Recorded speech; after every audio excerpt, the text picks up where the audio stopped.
Thank you everyone. तो आज हम लोग स्टार्ट करने वाले हैं the brain of the cell. ये भी आपके नीट के पॉइंट ऑफ व्यू से बहुत इंपॉर्टेंट टॉपिक है। कई बार इसमें ऐसे सवाल आते हैं जो कि बच्चों को कंफ्यूज कर देते हैं, तो हम लोग इस टॉपिक को बहुत ही डिटेल में और बहुत ही सिंपल लैंग्वेज में समझने की कोशिश करेंगे और साथ में करेंगे कुछ PYQs। ठीक है, तो चलिए स्टार्ट करते हैं लेक्चर को। आइए, सबसे पहली बात ये है कि भाई ये न्यूक्लियस है क्या। देखो बाबू, न्यूक्लियस को अगर समझना है तो सबसे पहले अपने बॉडी को समझो, है ना। आपके बॉडी को कंट्रोल करने वाला कौन है? पूरे बॉडी को कंट्रोल करने वाला कौन है? ब्रेन। तो वैसे ही हमारे इस पूरे बॉडी में जो सबसे स्मॉलेस्ट यूनिट है ना, बताओ स्मॉलेस्ट यूनिट ऑफ बॉडी कौन है? स्मॉलेस्ट यूनिट ऑफ बॉडी कौन है? यूनिट ऑफ ना, यूनिट ऑफ ऑर्गेनिज्म। ऑर्गेनिज्म मान लो या हम लोग अपना मान लेते हैं, कौन है बताओ? वो है सेल। ठीक है, अब एक सेल है, एक सेल के अंदर में, एक सेल के अंदर में बाबू, एक सेल के अंदर में आपका क्या होगा बताओ? एक सेल के अंदर में खुद का भी क्या रहेगा? एक सेल के अंदर में खुद का भी क्या रहेगा? सेंट्रल बॉडी रहेगा, है ना। सेल के अंदर में खुद का भी क्या रहेगा? सेंट्रल बॉडी रहेगा। ठीक है, समझ में आ रही है? क्या रहेगा? सेल के अंदर में खुद का सेंट्रल बॉडी रहेगा। ठीक है, सेल के अंदर में खुद का क्या रहेगा बाबू? Central body. देखो ये सेल है, सेल के अंदर में कुछ सेंट्रल बॉडी है ऐसा बैठा हुआ। ठीक है, तो सारे जितने अदर आपके कंपोनेंट्स हैं सेल के अंदर में, जितने भी अदर ऑर्गेनल्स हैं सेल के अंदर में, उन सभी के फंक्शंस को क्या करता है? कंट्रोल करता है ना। एग्जैक्टली में इसको कर्नल कहा गया है, कहीं कहीं पर लिखा गया लैटिन वर्ड में कर्नल, है ना। मतलब कि आपको जो करना है हम बताएंगे, कर्नल है ना, जो रहते हैं एग्जैक्टली में कमांडो वगैरह में, कर्नल वही आपके है हमारे सेल के अंदर में। वो कौन है? न्यूक्लियस है। ठीक है, और एग्जैक्टली में जिस तरीके से हमारे पूरे बॉडी को कंट्रोल कौन करता है? ब्रेन। वैसे ही हमारे सेल को कंट्रोल कौन करता है? न्यूक्लियस। ठीक है, बात समझ में आ रही है? तो ये सेल है, अगर मानते हैं हम, इस सेल का क्या है? इस सेल का ब्रेन है भाई। क्या है? सेल का ब्रेन। ठीक है, सेल का क्या है? ब्रेन है। ठीक है, बात समझ में आ रही है? इस ब्रेन को ही हम लोग क्या कहते हैं? इस ब्रेन को ही कहते हैं हम लोग क्या? न्यूक्लियस। क्या कहते हैं? न्यूक्लियस कहते हैं। ये बात समझ में आ रही है? अब हम लोग इसको न्यूक्लियस क्यों कहते हैं और हमारे बॉडी के एक सेल में इसका क्या क्या काम है, ये सारी बातों को हम लोग एक एक करके डिस्कस करेंगे। साथ में न्यूक्लियस का डिटेल स्ट्रक्चर भी डिस्कस करेंगे जो एनसीईआरटी का है। ठीक है, आइए, न्यूक्लियस जो आपका है, सबसे पहली बात ये सीख लो कि न्यूक्लियस जो आपका है, इसका जो वर्ड यूज किया गया, एक लैटिन वर्ड यूज किया गया, इसका मतलब होता है कर्नल। ठीक है, और इसकी डिस्कवरी की अगर बात करें, है ना, डिस्कवरी, तो डिस्कवर्ड बाय, याद रखिएगा, discovered by Robert brown. Robert brown, Robert brown साहब ने 1831 में न्यूक्लियस को डिस्कवर्ड किया। ठीक है, ये बात आपको याद रखनी है। रॉबर्ट ब्राउन साहब ने 1831 में न्यूक्लियस को डिस्कवर्ड किया। कई बार मैच द फॉलोइंग में आया है। बस में आ रही है? ये बात समझ में आपको आ रही होगी। ठीक है, अब बात सुनो, न्यूक्लियस जो आपका है, न्यूक्लियस जो आपका है ना, इसकी डिस्कवरी आपने जान ली, इसका दूसरा वर्ड जान लिया आपने, इसको ब्रेन कहते हैं सेल का, ये जान लिया आपने। अब न्यूक्लियस जो है, इसके पास हेरिडिटरी इंफॉर्मेशन है। कौन सा इंफॉर्मेशन? Hereditary information. वो इंफॉर्मेशन जो कैरेक्टर्स को पास करता है एक जनरेशन से अगले जनरेशन में। एक स्पर्म और एक ओवम में जो इंफॉर्मेशन रहता है, जो मिलने से एक बच्चे का फॉर्मेशन होता है, तो उसमें चला जाता है, तो वो इंफॉर्मेशन स्पर्म में कहाँ है? न्यूक्लियस के अंदर। वो इंफॉर्मेशन ओवम में कहाँ है? न्यूक्लियस के अंदर। बात समझ में आ रही है? देखो ध्यान से, तो ये जो बात लिखी गई है हेरिडिटरी इंफॉर्मेशन के बारे में, हेरिडिटरी इंफॉर्मेशन, है ना, प्रेजेंट कहाँ है भाई? Present in nucleus, present in nucleus. ये जो बात की गई है, ये जो बात की गई है कि hereditary information present in nucleus, ये जो बात की गई है ना, ये जो बात की गई है बाबू की हेरिडिटरी इंफॉर्मेशन कहाँ प्रेजेंट होता है? न्यूक्लियस में। ये किसने कहा है? सुन लो ध्यान से, ये जो बात कही है किसने कही है बाबू? सुन लीजिए, प्रूव्ड किया है इन्होंने, है ना। किन्होंने किया? Proved, proved by Hammerling, Hammerling. ठीक है, हैमरलिंग साहब ने प्रूव्ड किया है। अब बात यह है प्रूव कहां से किया, सुनो ध्यान से, प्रूव कैसे किया ये भी आप सीख लोगे, बहुत इजी है ना।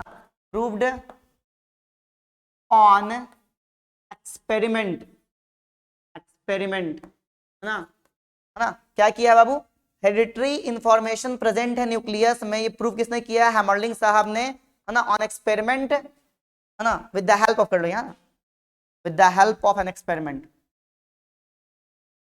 With the help of an experiment, ऐसे कर सकते हैं, कोई दिक्कत नहीं है ना, इजी है, with the help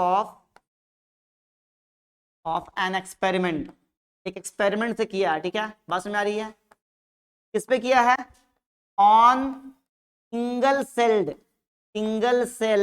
algae, single cell algae, ठीक है। अब बात यह है कि सिंगल सेल एल्गी का नाम क्या है, सुनो ध्यान से, सिंगल सेल एल्गी का नाम है एसिटाबुलारिया, एसिटाबुलारिया, ठीक है, ये लॉन्गेस्ट एल्गी भी है, और इसी पर हैमरलिंग साहब ने अपना एक्सपेरिमेंट किया और पाया कि एक जनरेशन से अगले जनरेशन में एसिटाबुलारिया में जो इंफॉर्मेशन को लेके जा रहा है बच्चे, वो कौन है, वो है न्यूक्लियस, वो कौन है, न्यूक्लियस। ये बात समझ में आ गई। अब हम लोग हल्का सा न्यूक्लियस का क्या समझेंगे, न्यूक्लियस का नंबर, न्यूक्लियस का पोजीशंस एंड न्यूक्लियस का शेप, आप जानते हो एग्जैक्टली में पहले से भी, सुनो ध्यान से।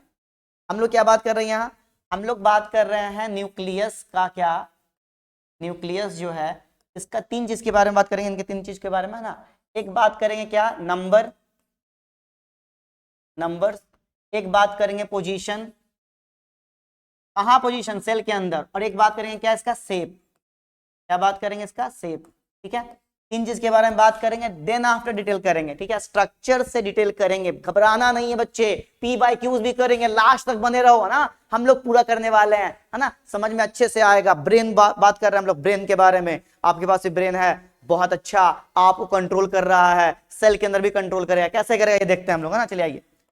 सबसे पहले इसके नंबर की अगर बात करें तो बोला एनसीईआरटी ने जनरली कितना, जनरली जो है इसका नंबर जो होगा क्या होगा, 1 होगा, लेकिन आपसे सवाल किया क्या आप पता कर सकते हैं कि एक से ज्यादा न्यूक्लियस किस किस में होता है, तो सुन लीजिए, उसके अलावा बाई न्यूक्लिएटेड, बाई न्यूक्लिएटेड कौन है, वो है पैरामीशियम, पैरामीशियम कॉर्डेटम, पैरामीशियम कॉर्डेटम, ऐसे जनरली आप इसको पैरामीशियम कहते हो।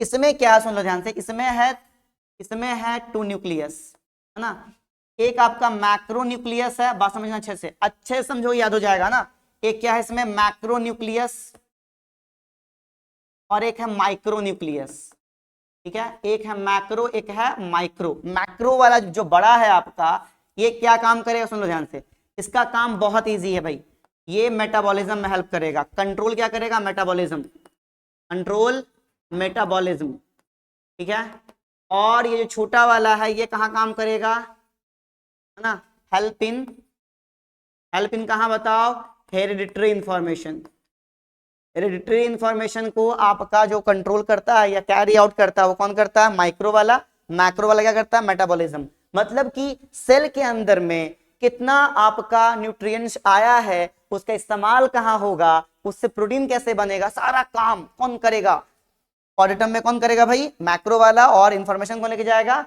आपका माइक्रो वाला, ठीक है। उसके अलावा, और उसके अलावा याद करो, सुनो ध्यान से, मैं बता रहा हूं बहुत सारी चीज आप जानते हो पहले से भी, मल्टी न्यूक्लिएटेड, बहुत सारे न्यूक्लियस, बहुत सारे एग्जांपल इसके हैं, लेकिन आपको सिंपल समझना है, ठीक है। अगर एनिमल में रहता है तब क्या कहते हैं, और अगर प्लांट में रहता है, प्लांट में या फंजाई में रहता है तब क्या कहते हैं, ठीक है, यहां सीखना पड़ेगा आपको। एनिमल में रहता है तब क्या कहते हैं, प्लांट में रहता है तब क्या कहते हैं, या एग्जैक्टली में फंजाई में होता है तो क्या कहते हैं, ठीक है। देखिए इजी है, आपको समझ में आ जाएगा, अच्छे से समझिए ध्यान से, बस थोड़ा सा याद ये रखना आपको कि एनिमल में जब होगा तो इसको सिनकैटियम वर्ड यूज किया गया है, सिनकैटियम, ठीक है, और इसके लिए यूज किया गया क्वाइनोसाइटिक, ठीक है। होता क्या है इसमें, सुन लो ध्यान से, मल्टी न्यूक्लिएटेड कभी भी आपका कोई सेल तभी होगा जब उसमें आपका जो है कैरियोकाइनेसिस को फॉलो साइटोकाइनेसिस नहीं करेगा, यानी न्यूक्लियस तो डिवाइड कर गया लेकिन सेल डिवाइड नहीं करेगा, तब ऐसा होता है। बात में आ रही है? एनिमल में भी बताओ, एग्जाम्पल्स आपको पता होंगे, है ना, एग्जाम्पल्स आपको भी पता होंगे। कौन है वो एनिमल में? एनिमल में एग्जैक्टली में सब के सब नहीं है, सारे के सारे सेल्स में नहीं होता। स्केलेटल सेल्स आप बोल सकते हो, एक स्केलेटल सेल, ठीक है। स्केलेटल सेल मतलब हम लोग का स्केलेटल मसल जो होता है उसमें होता है, ठीक है। क्या होता है भाई? मल्टी न्यूक्लिएटेड सेल्स होते हैं, ठीक है। क्या होते हैं? मल्टी न्यूक्लिएटेड सेल्स होते हैं, ठीक है। और उसके बाद फंजाई तो आप जानते ही हो, क्वाइनोसाइटिक्स होता है, सेप्टेट या सेप्टेट जो आप बात जानते हो वही आपको याद रखना है, ठीक है। एनसीईआरटी ने कहा, हमने बताया आपको। अब क्या बात करेंगे? पोजीशंस। जनरली क्या होगा? जो एनसीईआरटी ने कहा जनरली क्या होगा? सेंट्रल, है ना, सेंट्रल इन पोजीशन। सेंट्रल इन क्या होगा? पोजीशन। पोजीशन में क्या होगा बाबू? सेंट्रल होगा, सेंटर में रहेगा। कहां रहेगा? सेंटर में रहेगा, ठीक है। लेकिन कहीं कहीं पर आपका सेंटर में नहीं रहता, ठीक है। कहां रहता है? पेरीफेरी। तो पेरीफेरी कहां रहता है? पेरीफेरी मतलब क्या? पेरिफेरल, किनारे में रहेगा, है ना, किनारे पे रहेगा। कहां रहेगा? In plant. कहां रहेगा? इन प्लांट्स, ठीक है।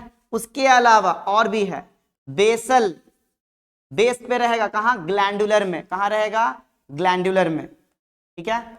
ग्लैंडुलर सेल्स में कहां रहता है? बेस में रहता है। कहां रहता है बच्चे? बेस में। कहां रहता है बच्चे? बेस में, याद रखना।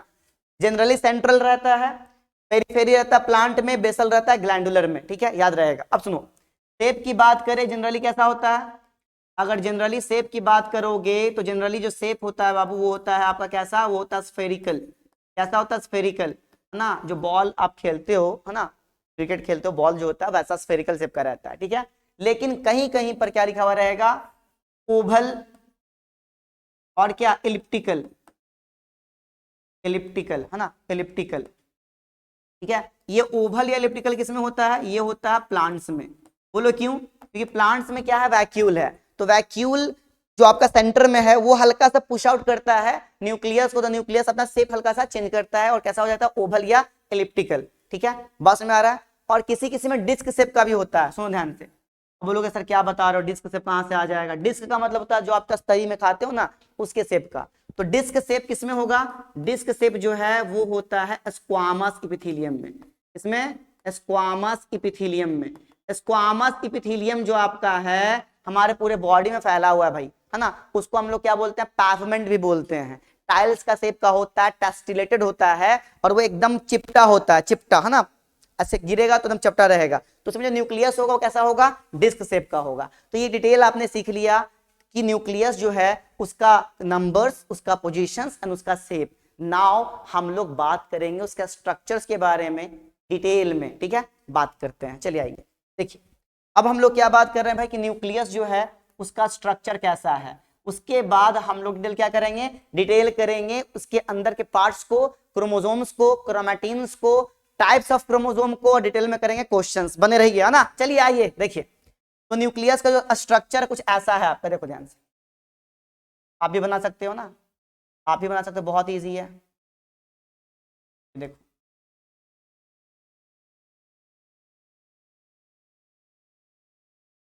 ये रहा न्यूक्लियस, ठीक है। अब इस न्यूक्लियस के सराउंडिंग में बात समझना ध्यान से क्या क्या रहेगा, देख लो। ये न्यूक्लियस जो है, ये जो न्यूक्लियस आपका है, इसके बाहर का जो मेम्ब्रेन है, आउटर मेम्ब्रेन, ये कुछ इस तरीके से ना स्ट्रक्चर्स डेवलप करता है।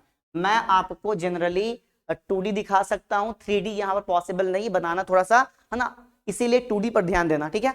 अब देखिए इसके जो भी पार्ट्स हैं, ये देखो, ये अंदर का है तो इसको क्या बोलेंगे? Inner membrane. ये इनर मेम्ब्रेन हो जाएगा बाबू, है ना। उसके बाद ये बाहर का है, क्या बोलेंगे इसको? आउटर मेम्ब्रेन, आउटर मेम्ब्रेन, ठीक है। अब याद ये रखना है कि इनर मेम्ब्रेन होता है स्मूथ। कैसा होता है? स्मूथ। ये आपका आउटर मेम्ब्रेन को कहा गया मे बी स्मूथ, एक मिनट, है ना, मे बी स्मूथ। देखो ये जो स्मूथ वर्ड यूज किया गया है ना, ये लिपिड के लिए यूज किया गया। अगर ये लिपिड फॉर्मेशन में हेल्प करेगा outer membrane with the help of SER, smooth endoplasmic reticulum, तब तो कोई दिक्कत नहीं है। लेकिन अगर इसके पास क्या आ गया? राइबोसोम, तो क्या हो जाएगा? ये may be rough, may be क्या हो जाएगा? रफ। ये स्मूथ क्यों होगा? ACR के प्रेजेंस में। ये रफ क्यों होगा? RER के प्रेजेंस में। RER के पास क्या होता है बच्चे, इसके पास होता है राइबोसोम। तो ये क्या हेल्प करेगा बनाने में, प्रोटीन, और ये क्या हेल्प करेगा बनाने में, बता दो, ये हेल्प करेगा लिपिड। क्या हेल्प करेगा बनाने में, ये लिपिड। ठीक है, बात समझ में आ रही है, क्लियर है? देखो ध्यान से, तो मैं इसमें लगा रहा हूँ कुछ राइबोसोम्स। मैं क्या लगा रहा हूँ इसमें, कुछ राइबोसोम्स। ठीक है, ये राइबोसोम्स हो गया। ठीक है, बाहर का आपने समझ लिया। आपने क्या समझ लिया, आउटर इन्वेलप जो है, न्यूक्लियर इन्वेलप, इन दोनों को मिलाते हैं और बीच में क्या होता है, ये स्पेस। इसको क्या कहते हैं हम लोग, इसको कहते हैं पेरी न्यूक्लियर स्पेस। तो इन सभी को मिला लोगे आप, पेरी न्यूक्लियर स्पेस हो गया, आउटर मेम्ब्रेन हो गया, इनर मेम्ब्रेन हो गया, इन सबको मिलाइएगा तो एक स्ट्रक्चर आपका कहलाता है, जो एनसीईआरटी ने लिखा है, उसको कहते हैं क्या हम लोग, न्यूक्लियर इन्वेलप। क्या कहते हैं उसको हम लोग बाबू, न्यूक्लियर इन्वेलप। ठीक है, न्यूक्लियर इन्वेलप। बस में आ रही है? अब सुनो मेरे बात ध्यान से, ये राइबोसोम ऐसा नहीं कि बस इतना ही में लगा रहेगा, ये इसके आउटर मेम्ब्रेन पे कहीं भी लगा रह सकता है। ठीक है, ये आउटर मेम्ब्रेन पे कहीं भी लगा रह सकता है, नो डाउट, कोई दिक्कत नहीं है भाई इसमें। ठीक है, बात समझ में आपको आ रही है? सुनो ध्यान से, आपको दिख रहा होगा कि भाई ये इनर मेम्ब्रेन, आउटर मेम्ब्रेन, ये न्यूक्लियर इन्वेलप कलेक्टिवली जिसको कह रहे हैं, तो काम क्या है न्यूक्लियर इन्वेलप का? सुनो ध्यान से, अगर कोई बोले कि भाई न्यूक्लियर इन्वेलप जो है आपका, न्यूक्लियर इन्वेलप ये क्या कर रहा है, किस लिए दिया गया है? सुनिए, न्यूक्लियर इन्वेलप जो दिया गया बच्चे आपका, एक मिनट है ना, न्यूक्लियर इन्वेलप जो दिया गया आपका, न्यूक्लियर इन्वेलप, एक मिनट रुक जाइएगा, ऐसा न्यूक्लियर इन्वेलप जो दिया गया आपका वो किस लिए दिया गया, समझ में आपको आना चाहिए। ठीक है, समझ में आपको आना चाहिए। ठीक है, देखो ध्यान से, ये जो न्यूक्लियर इन्वेलप, इसका फंक्शन क्या है समझिए आप, है ना। देखिए इसका काम क्या है, तो ये जो आपका है हेल्प टू क्या, अवॉइड लीकिंग ऑफ सब्सटेंसेस किससे बताओ, सब्सटेंसेस फ्रॉम न्यूक्लियस। न्यूक्लियस से कोई सब्सटेंस लीक ना करे, इसको प्रिवेंट करता है, अवॉइड करता है। अवॉइड बोलो, ये प्रिवेंट करो, help to prevent leaking of substances from nucleus, है ना। ये न्यूक्लियर इन्वेलप का काम है। बात सुनो ध्यान से, ये दोनों जो आपके मेम्ब्रेन है, आउटर एंड इनर मेम्ब्रेन, एक दूसरे के पैरेलल हैं।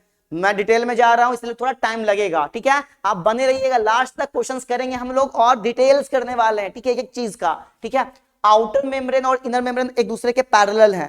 पैरेलल कहने का मतलब आपस में मिलेंगे नहीं, लेकिन कहीं कहीं पर वो क्या होता है, इंटरप्ट होते हैं। तो कहीं पर क्या होता है, फ्यूज हो जाता है दोनों membrane, outer and inner membrane fuse at some place, है ना, fuse at some place at और सम इंटरवल। कुछ इंटरवल पे क्या होते हैं, आपके जो न्यूक्लियर इन्वेलप के outer and inner nuclear membrane है वो फ्यूज होते हैं आपस में और बनाते हैं पोर्स। उस पोर्स को कहते हैं न्यूक्लियर पोर। ठीक है, बात समझिए ध्यान से, देखो ध्यान से, यहाँ ये आउटर वाला है, ये इनर वाला है। ठीक है, ये आउटर है ना, ये इनर है, दोनों आपस में क्या हो गया, फ्यूज। क्या हो गया बाबू, फ्यूज, और बनाया है क्या, पोर। इसको क्या कह रहे हैं हम लोग, स्पोर को बताओ, स्पोर को क्या कह रहे हो आप बताओ, स्पोर को कह रहे हैं हम लोग क्या, न्यूक्लियर पोर। क्या कह रहे हैं, न्यूक्लियर पोर। ठीक है, यानी आउटर इन्वेलप, सॉरी, आपका आउटर मेम्ब्रेन और इनर मेम्ब्रेन कुछ जगह पे आपस में फ्यूज हो रहे हैं और एक स्ट्रक्चर बना रहे हैं। क्या कह रहे हैं उसको हम लोग, उसको कह रहे हैं न्यूक्लियर पोर। अब बताओ इसका काम क्या है, फंक्शन थोड़ा सा याद करो। देखो इसका जो फंक्शन है बड़ा इजी है, क्या हेल्प करता है, हेल्प इन ट्रांसफर ऑफ क्या, transfer of RNA and protein. ठीक है, प्रोटीन और आरएनए का ट्रांसफर करता है किसके किसके बीच में, बताओ इन बिटवीन, क्या बोलो, help in transfer of RNA and protein ना, फ्रॉम बताओ, फ्रॉम कहां से कहां, from nucleus to cytoplasm vice versa and vice versa, कर सकते हैं ना, वाइस वर्सा। ठीक है, न्यूक्लियस से साइटोप्लाज्म में जाएगा तो साइटोप्लाज्म से भी कहां आएगा, न्यूक्लियस में आएगा, इसी का मतलब है वाइस वर्सा। ठीक है, देखो ध्यान से, इसके पास क्या है, इसके अंदर में अब क्या है, ये पूरा लिक्विड भरा हुआ है इसके अंदर में भाई, इसके अंदर पूरा लिक्विड भरा हुआ है। ये जो लिक्विड पूरा भरा हुआ है इसको क्या कह रहे हैं हम लोग, इसको कह रहे हैं न्यूक्लियोप्लाज्म। क्या कह रहे हैं, न्यूक्लियोप्लाज्म। ठीक है, जो आपका मैट्रिक्स है, लिक्विड मैट्रिक्स पूरे न्यूक्लियस के अंदर भरा पड़ा है, क्या कह रहे हो आप लोग, न्यूक्लियोप्लाज्म कह रहे हो। क्या कह रहे हो बाबू, न्यूक्लियोप्लाज्म। ठीक है, बात समझ आ रही है, जिस तरीके से सेल के अंदर में मैट्रिक्स भरा हुआ था उसको बोल रहे थे साइटोप्लाज्म, वैसे ही यहाँ न्यूक्लियस के अंदर भरा हुआ क्या बोल रहे हैं उसको आप, न्यूक्लियोप्लाज्म। अब सुनो ध्यान से, न्यूक्लियोप्लाज्म के अंदर में एक सेंट्रल ऑर्गेनल भी रहेगा, एक सेंट्रल ऑर्गेनल और रहेगा ऐसे करके, ठीक है। ये जो सेंट्रल ऑर्गेनल आपको नजर आ रहा है एग्जैक्टली में, इसके पास कोई तरह का मेम्ब्रेन नहीं है, और इसके अंदर में कौन आपका बन रहा है, इसके अंदर में बन रहा है आपका राइबोसोम्स और कुछ क्या आरएनए, राइबोसोमल आरएनए, ठीक है। बात समझ में आ रही है। ये देखो, ये जो आपका है एग्जैक्टली में है कौन, इसका नाम क्या है, बोलो इसका नाम क्या, इसका नाम क्या, इसका नाम है न्यूक्लियोलस। क्या नाम है, न्यूक्लियोलस, ठीक है। बात समझिएगा ध्यान से, आपके न्यूक्लियस के न्यूक्लियोप्लाज्म में एक आपका ऑर्गेनल है भाई, सेंट्रल ऑर्गेनल, क्या कह रहे हैं उसको हम लोग, न्यूक्लियोलस कह रहे हैं। ये क्या है, ये बगैर किसी मेम्ब्रेन का है ना, ये क्या है, नॉन मेम्ब्रेन बाउंडेड है, ये क्या है, नॉन मेम्ब्रेन ना, नॉन मेम्ब्रेन क्या, बाउंडेड, नॉन मेम्ब्रेन बाउंडेड, ठीक है, नॉन मेम्ब्रेन बाउंडेड है। और क्या करेगा ये बताओ, क्या करेगा, आर राइबोसोम्स बनाएगा ये, है ना, राइबोसोम्स, एंड क्या करेगा, एंड आरएनए, एंड आरएनए, ये दोनों को फॉर्मेशन कौन करेगा बाबू, राइबोसोम का, और आरएनए का फॉर्मेशन कौन करता है, दोनों का फॉर्मेशन करता है न्यूक्लियोलस। कौन करता है, न्यूक्लियोलस, याद रखना आपको, ठीक है। अब इसके अंदर में बहुत सारे इस तरह के क्या हैं, ऐसे बहुत सारे ऐसे करके आपके क्या है, बड़े बड़े ऐसे करके बहुत सारा भरा पड़ा क्या है बाबू, ये सब के सब आपके क्रोमेटिन फाइबर्स हैं। कौन है, क्रोमेटिन फाइबर्स। और आपको पता होगा कि जो क्रोमेटिन फाइबर्स आपको नजर आ रहे हैं, ये जो क्रोमेटिन फाइबर्स आपको नजर आ रहे हैं एग्जैक्टली में, आप अगर पढ़े होंगे पहले तो आपको पता होगा कि क्रोमेटिन फाइबर्स दो चीज के मिलने से बना है। ये सब क्या है, बात करते हैं हम लोग, देखो ध्यान से, इस स्ट्रक्चर में ये जो आपका नजर आ रहा है ये है कौन, ये है कौन, देखो ध्यान से, ये कौन है भाई, है ना, ये कौन है, तो ये आपका है क्रोमेटिन फाइबर। कौन है भाई, क्रोमेटिन फाइबर्स। अब कोई पूछेगा भाई क्रोमेटिन फाइबर्स जो है वो है क्या, तो इसका डिटेल किया है फ्लेमिंग साहब ने। फ्लेमिंग साहब ने कहा भाई कि क्रोमेटिन जो वर्ड आया क्रोमा से आया, क्रोमा का मतलब होता स्टेन, और बगैर बेसिक डाई के, बगैर इसको बेसिक डाई से स्टेन किए, जैसा कि मैंने बता रखा माइटोकॉन्ड्रिया में कि वहां पर आपका जो है जैनस ग्रीन जो आपका था, है ना, उससे किया था उसको स्टेनिंग, तो यहां पर भी किसी से स्टेन करना पड़ेगा, ठीक है। तो कहा है क्रोमेटिन फाइबर जो है उसको बेसिक डाई से स्टेन करोगे, क्रोमेटिन फाइबर किससे स्टेन करोगे, बेसिक डाई से, देन आफ्टर वो आपको दिखाई देगा, देन आफ्टर आपको जो है क्रोमेटिन विजिबल होगा, कहां विजिबल होगा, न्यूक्लियस के अंदर, विजिबल होगा न्यूक्लियस के अंदर जो कि एक सेल के अंदर है। बस में आ रही है। और इसका डिटेल स्टडी करने के लिए न्यूक्लियस का अगर आपको डिटेल स्टडी करना है, मेरी बात सुनो ध्यान से, न्यूक्लियस का अगर आपको डिटेल स्टडी करना है तो आपको सेल को किल करना पड़ेगा, न्यूक्लियस निकालना पड़ेगा, स्टेन करना पड़ेगा, then after you able to see the nucleus, you able to study the nucleus, you able to knowledge about nucleus, ठीक है। यू अगर आपको करना है ये चीज तो आपको पहले सेल को किल करना पड़ेगा, ठीक है। बस में आ रही है। तो क्रोमेटिन जो आपका है, क्रोमेटिन जो आपका, बस समझिएगा ध्यान से, ये है क्या, ये आपका कलर स्टेन जो है स्ट्रक्चर है, कलर स्टेन क्या है, स्ट्रक्चर है, ठीक है। और याद ये रखना है इसका स्टेनिंग किससे करते हैं, बेसिक डाई से ना, स्टेन विथ, बताओ स्टेन विथ क्या, बेसिक डाई, बताओ स्टेन विथ क्या बाबू, बता दो, स्टेन विथ है बेसिक डाई। अब इसका जो बेसिक डाई है ना, सुन लो ध्यान से, इसका जो बेसिक डाई है ना वो है एसीटोकार्बाइन। कौन है, एसीटोकार्बाइन, मैं लिख देता हूं यहां पर, है ना, बेसिक डाई कौन है इसका, एसीटोकार्बाइन, ठीक है। ये एग्जैक्टली में रेड ही दिखता है इसलिए मैंने इसको रेड से दिखाया है। एसीटोकार्बाइन कैसा दिखता है, रेड, अगर आप डालोगे तो रेड पिगमेंट होगा या हल्का सा डार्क ऑरेंज होगा, ठीक है। एसीटोकार्बाइन बेसिक डाई है, इससे कलर करोगे तो आपको दिखाई देगा। अब सुनो, अब हल्का सा हम लोग, ये डिटेल हो चुका है, पूरे अच्छे से हो गया, हम लोग डिटेल कर चुके इसका, ठीक है। अब बात है कि हम लोग हल्का सा डिटेल कर लेते हैं क्रोमेटिन का, सुनो ध्यान से, एग्जैक्टली में जो आपका क्रोमेटिन है, एग्जैक्टली में जो आपका ये क्रोमेटिन है, इसका डिटेल करना जरूरी है। बोलो क्यों, क्योंकि ये सेम चीज आपको 12th में मिलेगा और आपको हल्का परेशान करेगा, तो अगर पहले से नॉलेज रहेगा आपके पास तो आप वहां पर क्या करोगे, समझ पाओगे, ठीक है। ये मैंने क्या बताया, जो क्रोमा वर्ड आया है, क्रोमा, ये कहां से आया बताओ, क्रोमा जो वर्ड आया है बाबू आपका, क्रोमा जो वर्ड आया कहां से आया बताओ, क्रोमा जो वर्ड आया है आपका वो आया है, इसका मतलब होता स्टेन, क्या होता है इसका मतलब, स्टेन, यानी इसको स्टेनिंग करोगे तभी दिखाई देगा। और बहुत सारा स्टेनिंग है, मैं बता रहा हूं आपको, थोड़ा सा समझ लो। आरएनए को देखने के लिए हम लोग यूज करते हैं क्या, पायरोनीन, ये भी स्टेन है, ठीक है। आरएनए एंड डीएनए दोनों देखना है आपको, आरएनए भी देखना है एंड डीएनए भी देखना है सेल के अंदर, न्यूक्लियस के अंदर। आपको यूज करना पड़ेगा एज योर बी, ठीक है। लेकिन अगर आपको सिर्फ क्रोमोसोम देखना है, क्रोमोसोम, क्रोमोसोम या क्रोमैटिन, या क्रोमैटिन, तब आपको यूज क्या करना पड़ेगा, एसीटोकार्माइन, एसीटोकार्माइन। क्या यूज करना पड़ेगा, एसीटोकार्माइन यूज करना पड़ेगा, या यूज करना पड़ेगा ऑर्सिन, ठीक है। ये दो आपके हैं जिससे आप देख सकते हो क्रोमोसोम को और किसको, क्रोमैटिन फाइबर्स को। सुने मेरी बात ध्यान से सुनो, क्रोमैटिन जो आपका है एग्जैक्टली में स्टेन करोगे आपको दिखेगा, कैसा दिखेगा, सुन ध्यान से। यहाँ मैं दिखाने के लिए तैयार हूं आपको, बस देखो ध्यान से, समझो अच्छे से। ये रहा क्रोमैटिन फाइबर्स, बहुत सारे दिखाऊंगा मैं ऐसे करके ना, बहुत सारे रहते हैं ऐसे। इस पे इस तरीके से कुछ आपको डॉट्स लाइक स्ट्रक्चर दिखाई दे रहे हैं, ठीक है, डॉट्स लाइक स्ट्रक्चर। डिटेल में जा रहे हैं बाबू, टाइम लगेगा लेकिन मजा आने वाला है, आपको समझ में आने वाला है, पूरा डिटेल आप है ना ले रहे हो। देखो ध्यान से, ये जो आपको नजर आ रहा है ये स्ट्रक्चर, ये आपका है क्या, ये जो आपको नजर आ रहा है ये आपका है डीएनए, ठीक है। और इसके ऊपर में ये जो नजर आपको आ रहा है ये है हिस्टोन प्रोटीन। क्या है, हिस्टोन प्रोटीन, ठीक है। हिस्टोन प्रोटीन क्या है, कैसा प्रोटीन है बताओ, ये है बेसिक प्रोटीन। क्या है, बेसिक प्रोटीन है ये, ठीक है, बात समझ में आ रही है। तो ये दोनों मिलते हैं तब जब जाके बनता है कि आपका क्रोमैटिन फाइबर्स। ये जो बनाया मैंने ये क्या है एग्जैक्टली में, ये एग्जैक्टली में है क्रोमैटिन फाइबर। कौन है ये, क्रोमैटिन फाइबर। अब बात समझना ध्यान से, मैं थोड़ा सा और इसको डिटेल में लेके जा रहा हूं। कुछ क्रोमैटिन फाइबर्स आपके ऐसे ही दिखेंगे जैसे मैंने बताया है, लाइटली स्टेन, हल्का सा आपको दिखाई देगा, और उसमें जो आपके हिस्टोन प्रोटीन है वो हल्का हल्का डिस्टेंस पर रहेंगे, ठीक है। तो इसका इंफॉर्मेशन, इसके पास जो इंफॉर्मेशन है, इसके डीएनए के पास जो इंफॉर्मेशन है उसको ले पाना आसान है।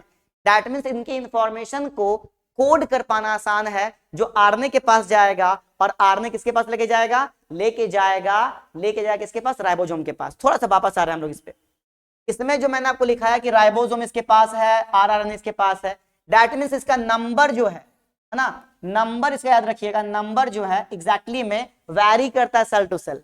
जिसके पास नंबर ज्यादा होगा और थोड़ा सा प्रोमिनेंट होगा और थोड़ा सा अच्छे सा डेवलप होया रहेगा, यानी कि उसमें प्रोटीन बनाने की काबिलियत ज्यादा अच्छी है। समझ में आ रही, क्यों, क्योंकि उसके पास फैक्ट्री है ना भाई, न्यूक्लियोलस के पास राइबोसोम, यानी फैक्ट्री बनाने वाला ये क्या है, बिजनेसमैन है। कौन, nucleolus. Nucleolus is the businessman of protein factories, है ना। प्रोटीन फैक्ट्री को बनाने वाला कौन है, न्यूक्लियोलस है। यानी नंबर वैरी अकॉर्डिंग टू क्या, according to protein formation ability, है ना। फॉर्मेशन एबिलिटी जो है, प्रोटीन फॉर्मेशन एबिलिटी जो है, उसके अकॉर्डिंग नंबर वैरी करेगा, लेकिन ज्यादा नंबर में उसी के पास होगा और ज्यादा वेल डेवलप उसी के पास होगा जिसका प्रोटीन बनाने का क्या होगा, काबिलियत अच्छा होगा। बात समझ आ रही है। अब समझ ध्यान से यहाँ, तो ये जो आपका है ये सब क्या कहलाते हैं, ये सब कहलाते हैं यूक्रोमैटिन। क्या कहलाते हैं बाबू, यूक्रोमैटिन, ठीक है। क्या कहलाएगा ये, यूक्रोमैटिन। बहुत अच्छा समझ में आपको आ रहा है। चलिए, यूक्रोमैटिन है, कुछ हेट्रोक्रोमैटिन बनाते हैं हम लोग। देखो ध्यान से, ये रहा, ये थोड़ा सा और डार्क रहेगा, एक मिनट रुक जाइए, है ना। डार्क तो हम लोग के पास है ही, ये रहा आपके पास डार्क, ठीक है। अब इस पे ये जो रहेगा तो नजदीक में आ जाएगा, तो ये कंडेंस हो रहा है। क्या हो रहा है, ये कंडेंस, ठीक है। तो ये जो आपका बन गया ना, ये जो आपका बन गया बाबू, ये बन गया, ये क्या बन गया, ये बन गया हेट्रोक्रोमैटिन। ये क्या बन गया, हेट्रोक्रोमैटिन। तुम्हें मेरे पास ध्यान से, ये पार्टिसिपेट करेगा किसमें, पार्टिसिपेट इन प्रोटीन फॉर्मेशन, ठीक है। प्रोटीन बनाने में ये हेल्प करेगा, पार्टिसिपेट करेगा, लेकिन ये नहीं करेगा, ये पार्टिसिपेट नहीं करेगा प्रोटीन बनाने। क्यों, क्योंकि हेट्रो है, इसके पास जो इन्फॉर्मेशन था उसको क्या कर लिया, मर्ज कर लिया है ना, नहीं करने वाला। अब सुनो, ये जब क्या करेगा, क्वाइल्ड, क्या करेगा, क्वाइल्ड, ठीक है। एंड क्या करेगा, डिहाइड्रेशन, एंड क्या करेगा, डिहाइड्रेशन। जब क्रोमैटिन करेगा क्वाइल्ड और क्रोमैटिन करेगा डिहाइड्रेशन, तो ये क्या होगा, ज्यादा कंडेंस होगा, ठीक है। बस सुनो ध्यान से, इसकी जो बात कही है किसने कही थी, फ्लेमिंग साहब ने, नाम याद रखना। फ्लेमिंग साहब ने कहा है कि यह स्टेन एब्जॉर्ब करेगा और क्या होगा, दिखेगा, ठीक है।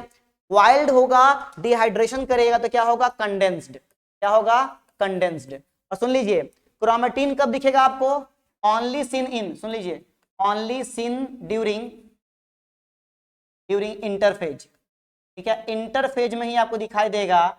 और कंडेंस्ड टू फॉर्म क्या, सुन लो, condensed to form, condensed to form क्या बाबू, क्रोमोसोम, कंडेंस्ड टू फॉर्म क्या, क्रोमोसोम, ठीक है। ये क्रोमोसोम कब दिखाई देगा, सुन लो ध्यान से, ने कहा इसके बारे में, during cell division, during cell division, cell division के दौरान क्या दिखाई देगा, क्रोमोसोम। और अदर टाइम्स इंटरफेज में, नॉर्मल स्टेज में सेल है, क्या दिखाई देगा, क्रोमेटिन फाइबर्स, ठीक है। एनसीईआरटी में इंटरफेज वाला न्यूक्लियस है, एनसीईआरटी में इंटरफेज का न्यूक्लियस है, एनसीईआरटी में कौन सा है, इंटरफेज का न्यूक्लियस है। और हम लोग को अब डिटेल क्या करना है, क्रोमोसोम, क्रोमोसोम बना कैसे, after condensation of chromatin fiber with the help of coiling and dehydration, with the help of coiling and dehydration chromatin fiber condense हुआ बच्चे और क्या बनाया, क्रोमोसोम। एग्जांपल समझ सकते हो आप, अगर एक ये मान लो गमछी है ना, ऐसे है तो ये क्या है, ये ऐसे है आपका, तो ये क्रोमेटिन फाइबर से ये जैसे जैसे आपका क्या होगा,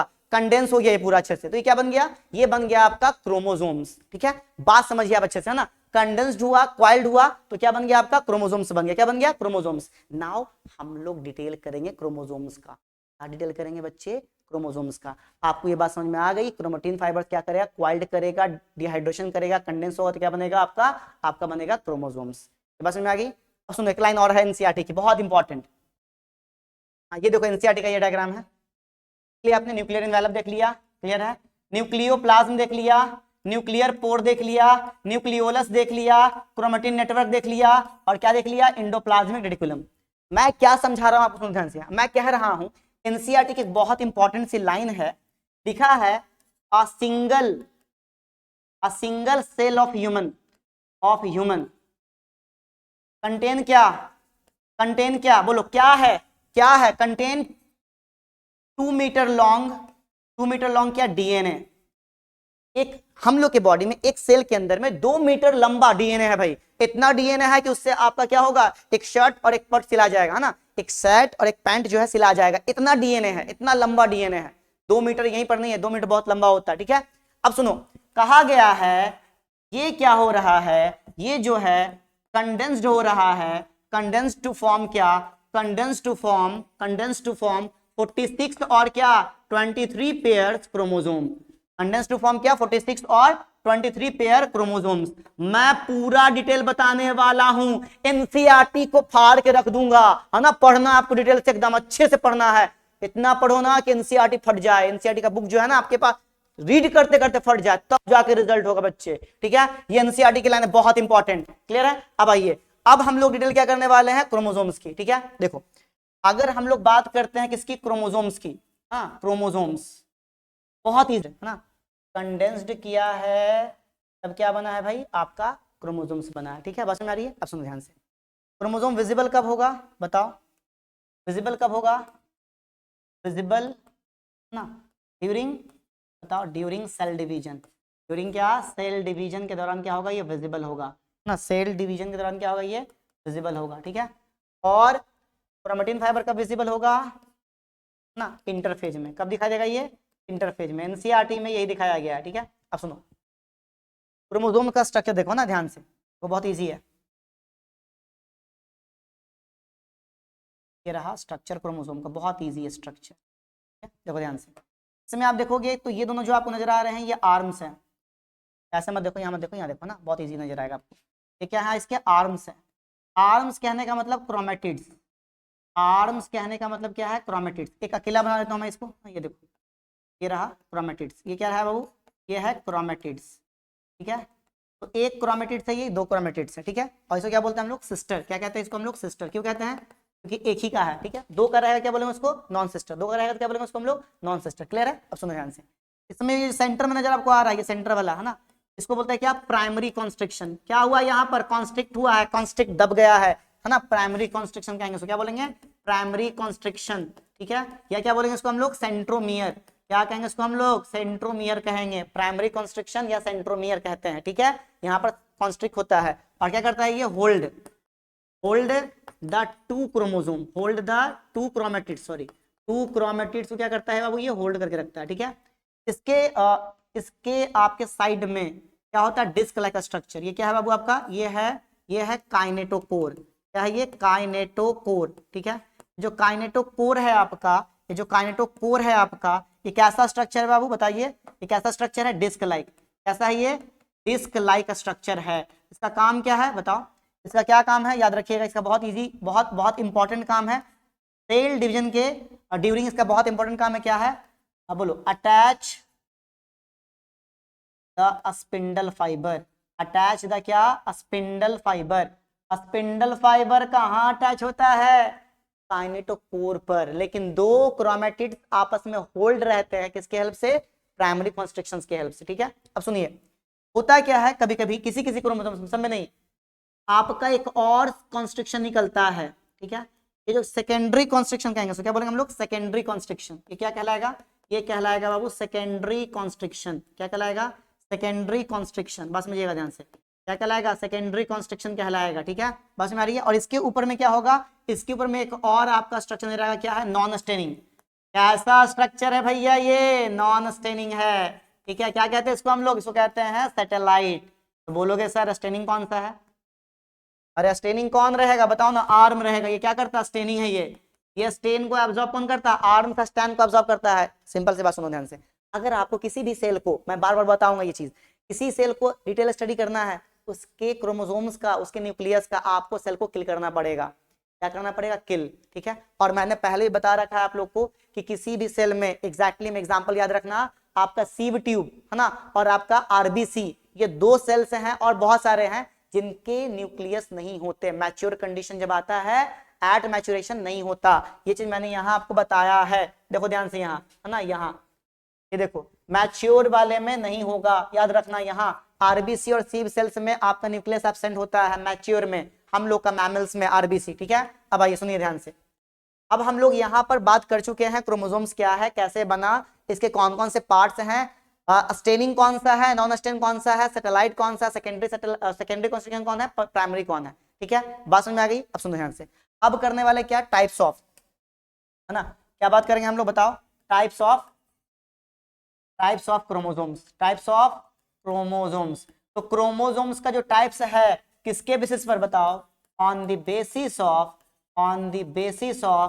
position, on the basis of क्या, पोजीशन, किसका, पोजीशन ऑफ बताओ किसका, सेंट्रोमियर के पोजीशन पर हम लोग बात कर रहे हैं।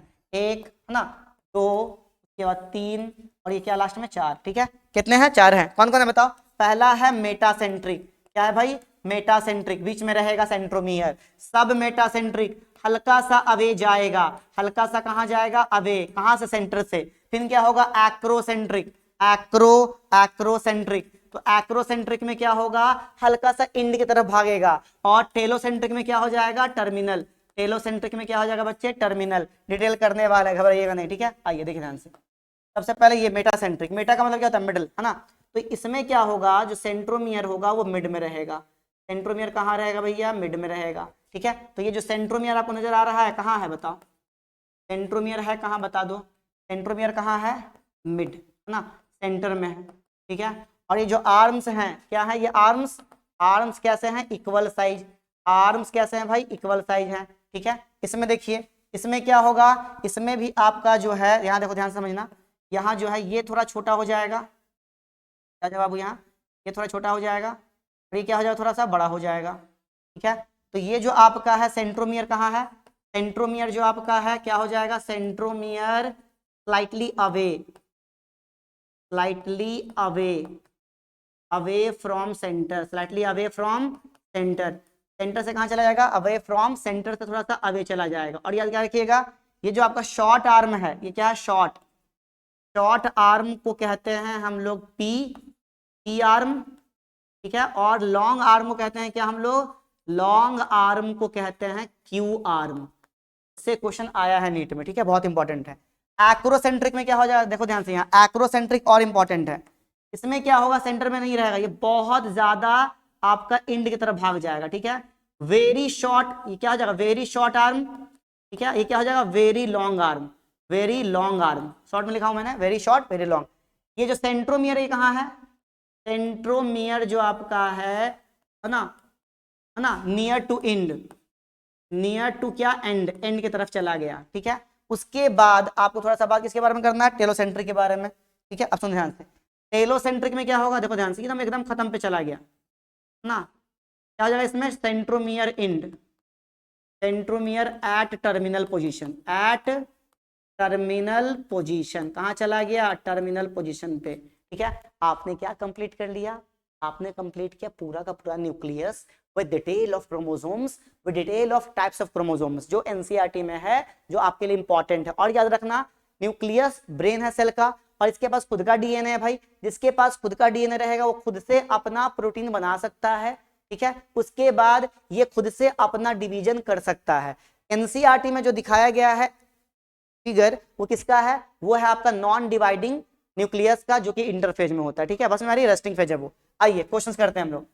सबसे पहला क्वेश्चन जो आपका है 2013 का है, बहुत इंपॉर्टेंट है और बहुत ट्रिकी क्वेश्चन है। क्या बोला है, incorrect, larger and more numerous nuclei are present in cell actively carrying out protein synthesis. मैंने बताया है न्यूक्लियाई जो आपका है वो उसमें ज्यादा बड़ा और ज्यादा नंबर में रहेगा, जिसको क्या जरूरत है, प्रोटीन बनाने की, बहुत एक्टिवली। ये बात सही है, ठीक है, ये बात एकदम सही है। Kinetochore hold 2 chromatids of chromosome, मैंने क्या कहा, काइनेटोकोर में क्रोमेटिड्स, तो काइनेटोकोर आपका है वो कहां लगता है, काइनेटोकोर में क्या लगता है कि आपका स्पिंडल फाइबर, 2 क्रोमेटिड्स आपस में जुड़े हैं, किसके हेल्प से भाई, आपस में जुड़े हैं with the help of centromere. ये क्या हो गया, ये हो गया गलत, ठीक है। Perinuclear space form a barrier between the material present inside the nucleus and that of the cytoplasm, दोनों के बीच में कौन है, पेरीन्यूक्लियर स्पेस से बचा हुआ है ना। ये बात क्या है, सही है, ठीक है।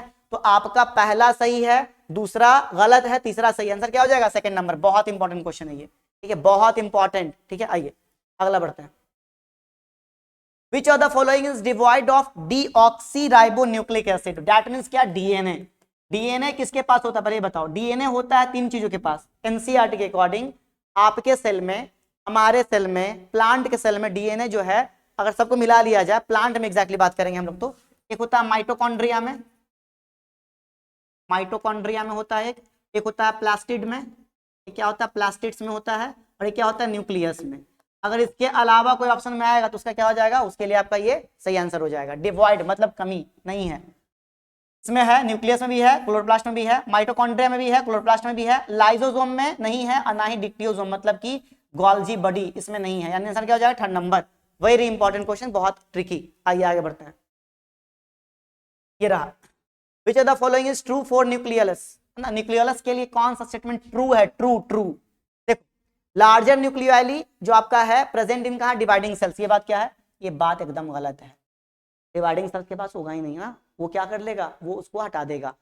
न्यूक्लियोलस आपका खत्म हो जाता है, हट जाता है कुछ टाइम के लिए, ठीक है। उसके बाद nuclear membrane, Golgi body, ER सब खत्म हो जाता है, कुछ टाइम के लिए नहीं रहता है, ठीक है, ये बात गलत है। It is membrane bounded structure, ये बात गलत है भाई, क्या है, नॉन मेम्ब्रेन बाउंडेड है। It take part in spindle formation, ये बात क्या है, गलत है।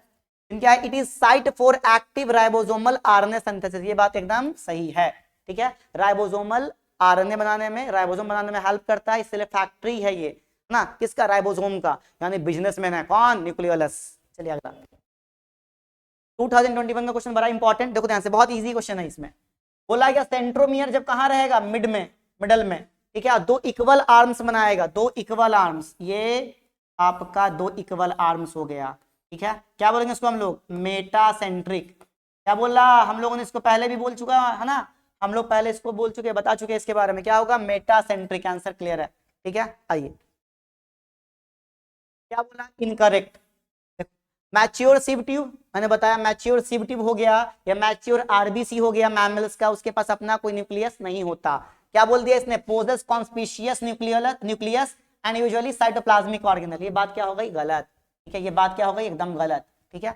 Microbodies present in both plants and animal, ये बात क्या है, एकदम सही, दोनों में रहता है माइक्रोबॉडीज, ठीक है। पेरीन्यूक्लियर स्पेस जो है बैरियर बनाता है किसके बीच में, न्यूक्लियस एंड साइटोप्लाज्म के बीच में, ये बात क्या है, सही है। Nuclear pores act as passage for protein and RNA, ये बात भी क्या है, सही है। गलत क्या है, 1st नंबर, ये क्या हो जाएगा आंसर, क्योंकि क्या पूछा आपका, इनकरेक्ट स्टेटमेंट।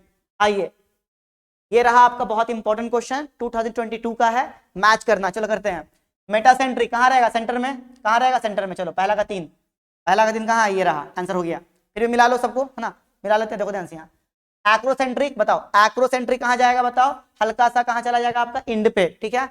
उसके बाद सब मेटासेंट्रिक कहाँ चला जाएगा आपका बताओ, हल्का सा मिड से ऊपर की तरफ। और टेरोसेंट्रिक कहाँ जाएगा, टर्मिनल पे, कहाँ चल जाएगा बाबू बताओ, टर्मिनल पे, ठीक है। चलो क्या हो गया आंसर, 3rd नंबर। चलिए अगला क्वेश्चन, क्या बोला, शॉर्ट आर्म, है ना, शॉर्टर आर्म को बोलते हैं पी आर्म, लॉन्गर को बोलते हैं क्यू आर्म। बोलो आंसर क्या होगा, P arm and Q arm respectively, answer हो गया।